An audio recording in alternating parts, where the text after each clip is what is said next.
The lightsaber is the weapon of a Jedi who uses it to protect the weak of the galaxy from evil. Its color comes from the force affinity of a user at the moment that they harvest their kyber crystal, but the design of the hilt is an expression of the Order's creativity, needs and requirements of the time. This led to a huge variety of hilt designs across the years, each serving specific purposes.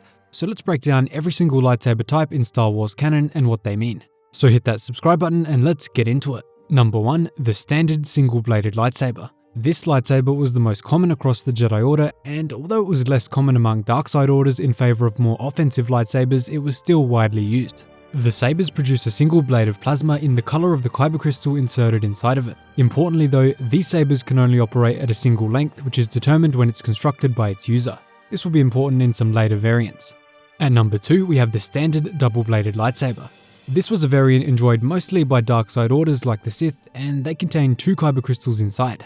Both sides of the blade could emit 2 different colors, although this was pretty difficult to achieve because of how kyber crystal color is determined through the traits and personality of the user when collecting it. The reason these blades were preferred by dark side orders was not only because they were more offensive in style, but also because they required 2 kyber crystals instead of 1. This inherently requires greed when collecting your crystals, forcing more than one to align to you at once. At number 3 is the FLICKERPHASE lightsaber. This is an incredibly rare form of lightsaber which has been modified to allow its blade to ignite and extinguish at random times during a battle. This makes using it extremely difficult even for the most skilled of Jedi, but if it was mastered, it was one of the most deadly. Now in the Jedi Order, turning off your lightsaber in the middle of battle is considered extremely dishonorable, and for that reason, this saber was generally frowned upon and you'd probably be bullied for crafting it as a young Padawan. Number 4, we have the lava crystal lightsaber. These sabers were created by inserting a type of lava crystal into a regular lightsaber. These crystals were extremely rare and only found on the hellish world of Mustafar, meaning nearly no Jedi used them. When ignited, its blade would become thick and generate extreme heat, not to mention it would spew out huge chunks of flame and lava, sometimes even hitting its user. Because of this, they were very rarely used, but highly feared. And number 5 is the sickle-bladed lightsaber. This blade was used in ancient times by an extreme sect of the Sith, including Darth Noctis, and it was curved at its end. Over the years, no Jedi historian was ever able to figure out how this blade was crafted, but it was believed to be incredibly effective at taking the heads of opponents off due to its shape. Moving to number 6, we have the hinged double-bladed lightsaber. This variant is based off of the standard double-bladed weapon preferred by the Sith, but featured a hinge down the center of the hilt. Both blades could be activated while the weapon was collapsed, which allowed it to trap the blade of an enemy. The most prominent user of this weapon was Jedi General Pong Krell, which makes a ton of sense because of both his size and his tendency towards the dark side. A white variant was also used by an Umbaran Jedi named Orla Jareni during the time of the High Republic, and Dark Rey used one too. After that, at number 7 is the double-bladed spinning lightsaber used by the Inquisitors. This weapon was crafted by members of Darth Vader's Inquisitorius, and it allowed a user to spin both blades at incredibly high speeds. It could also be used with only one blade and could even detach if necessary, allowing a wielder to use Jar-Kai, the double-bladed lightsaber form. Finally, this blade could also be utilized as a helicopter, making it a great method of escape for Inquisitors. Although that is very controversial, so let me know in the comments, sabercopters or no sabercopters. Just don't get too heated down there. Next up at number 8 is the bifurcating cyclical ignition pulse saber. In short, this saber allowed its wielder to ignite it underwater. The technology was rediscovered by Kit Fisto just before the Clone Wars, who of course comes from the water world of Glee Anselm, and it basically made the saber operate on 2 ignition sources, alternating and preventing it from shorting out. Soon after making this discovery, Kit Fisto recorded the knowledge in the Great Jedi Holocron, and many other Jedi added it to their own blades, including Anakin Skywalker. At number 9, there is the elegant curved hilt lightsaber. This was the style used by Count Dooku and his underling Asajj Ventress. The reason Dooku cited for using a curved blade was because it changed the trajectory of his swings and allowed him to make more precise strikes. Most opponents who faced this curved hilt would be caught off guard by the precise changes in trajectory, making them extremely vulnerable. On top of this, 2 curved blades could be connected into one, turning it into an extremely deadly, uneven double-bladed lightsaber. This was done plenty of times by Asajj Ventress, but it was pretty dangerous, so she mostly used them in Jar-Kai. Coming in at number 10, we have the broadsaber. This was a type of weapon that was highly frowned upon by the Jedi Order because it was considered barbaric and weak. Due to specialized focusing lenses inside of it, it produces a broader and flatter blade, kinda like a traditional metal sword or the darksaber. Many masters believed that it was less elegant than typical round blades, but acknowledged that it was great for Form 1 lightsaber combat. And number 11 is the saber cane. This was a weapon that combined a lightsaber with a walking cane and was primarily used by older Force users. The two examples we have in canon are Terra Sunube, who uses a saber cane to conceal his weapon when travelling, and then Darth Maul, who did the same on Malachor, combining it with the hilt of an Inquisitor that he killed. Sadly, Terra Sunube was captured and put into amber, so the location of his saber cane is currently unknown.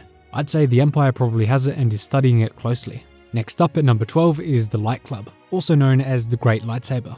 Not much is known about this type in canon, but we do know that they were incredibly oversized lightsabers built for huge alien bodies. They were very heavy and awkward to use and often featured heavy-duty power cells along with hard reinforcement. They were also far longer than 2 meters in length, allowing an alien user to keep his distance in pretty much any combat situation. At number 13 is the Light Foil. The Light Foil is a very interesting type of saber that was primarily designed for one-handed use, almost like a fencing sword. This weapon was developed by ancient Sith Lords and produced a much weaker and smaller blade, and its hilt was so small that two-handed use was just impossible. The Light Foil was also the most popular type of lightsaber to use among non-Force users since it was significantly easier to wield than a normal blade. At number 14 is the Lightsaber Rifle. Instead of using the lightsaber as the weapon itself, this weapon was a blaster that literally used it as ammunition. After the weapon was loaded up with a lightsaber, its user only had a few shots before it would completely overheat and melt on them. This was used by Jedi librarian Jo Costa-Nu when she returned to the Jedi Temple after Order 66 in order to rescue a holocron of Force-sensitive younglings across the galaxy so that Darth Vader could not get to it. Number 15 is the Guard Shoto or the Lightsaber Tonfa. This is not to be confused with a regular lightsaber Shoto. The Lightsaber Tonfa was a unique weapon which had a perpendicular grip and a second blade extruding at 90 degrees. Using this perpendicular handle, the saber could be rapidly rotated, making it extremely effective at blocking blaster bolts and other sabers. Although, because of its complexity, it was also very dangerous to use, especially when one was untrained in its usage. In canon, we don't know of anyone brave enough to use it, but in Legends, Maros Brood was a user of 2 Tonfas in The Force Unleashed. After this is number 16, the Lightsaber Pike. This is the weapon of the Jedi Temple Guards and was similar to the hinged double-bladed lightsaber, but they contained a shroud to protect its emitter. Other than that, they were usually yellow in nature, but these lightsabers were passed down to every new Temple Guard, so they were all very ancient. None of the Temple Guards created their own lightsabers. Number 17, CROSSGUARD lightsabers. CROSSGUARD sabers were pretty much regular sabers, except that their hilts had a vent to allow excess energy out through the sides. They were primarily created so that opponents couldn't slide their blade down the saber during blade locks, but they also turned into a fashion piece during the Jedi's most opulent era, the High Republic. When a Force user used a cracked kyber crystal to craft his blade, making a CROSSGUARD was pretty much a must because the excess energy had to be released somewhere, or the blade would explode. This is why Kylo Ren has a CROSSGUARD. There were also variants that used a single vent, but these were much rarer. Number 18, the LIGHTWHIP. LIGHTWHIPs had very similar hilts to regular lightsabers, but the blades they produced were extremely flexible and resembled a real whip. They were extremely long, and instead of using a single crystal, they contained multiple smaller crystals. Not to mention, they could also produce a whip from both sides, making them incredibly hard to avoid, and literally impossible for a non-Force user to use. In canon, they were used by Padawans during the High Republic, including Vernestra Rwoh, who had a purple one. Number 19, the FARKILLER. The FARKILLER was very similar to the lightsaber rifle, but had a much longer range, even able to hit a target 100 kilometers away. This weapon was used by a Jedi apostate named Ubub, who was kicked out of the Order in part for creating this weapon, which was considered a dark act. And yes, that name is very weird. Number 20, the dual phase lightsaber. This lightsaber is literally the same as a standard lightsaber, but had the ability to change its length at will. This was used by Kanan Jarrus when teaching Ezra Bridger, as well as notably Darth Vader, who used it in his fight against Luke Skywalker. This is also known as a VFX limitation being explained in canon. Number 21, the Darksaber. The Darksaber was the symbol of Mandalorian leadership and was created by the first ever Mandalorian accepted into the Jedi Order. This was momentous because the Jedi Order had been at war with the Mandalorians for centuries, but were able to put aside their differences in the case of Tar Vizsla. As a member of the Order, he crafted the Darksaber as a homage to his Mandalorian culture, but also his newfound family in the Jedi Order. After his death, it was stored deep in the Jedi archives, but was later stolen by Mandalorians of House Vizsla during the sacking of Coruscant. From then on, the person who held the Darksaber was considered the head of House Vizsla and the leader of all Mandalore. It could only be passed on by being won in a traditional Mandalorian battle. Over time, it passed through the hands of people including Pre Vizsla, Darth Maul, Sabine Wren, Bo-Katan Kryze, Moff Gideon, and Din Djarin, who is the current holder. Number 22, the Shoto Saber or the Light Dagger. The Shoto Saber was pretty much just a standard lightsaber except with a much smaller hilt and a way shorter blade. It was mostly used by Jedi who wanted to use Jarkai and wield 2 blades but didn't want a full-sized offhand. It was also used by alien Jedi who were physically smaller than humans and couldn't wield a regular blade like Master Yoda. Some Force users, however, chose to use 2 SHOTOs, making them extremely fast in close quarters combat, but also making them more vulnerable from that close range. Number 23, the Lightsaber Blaster.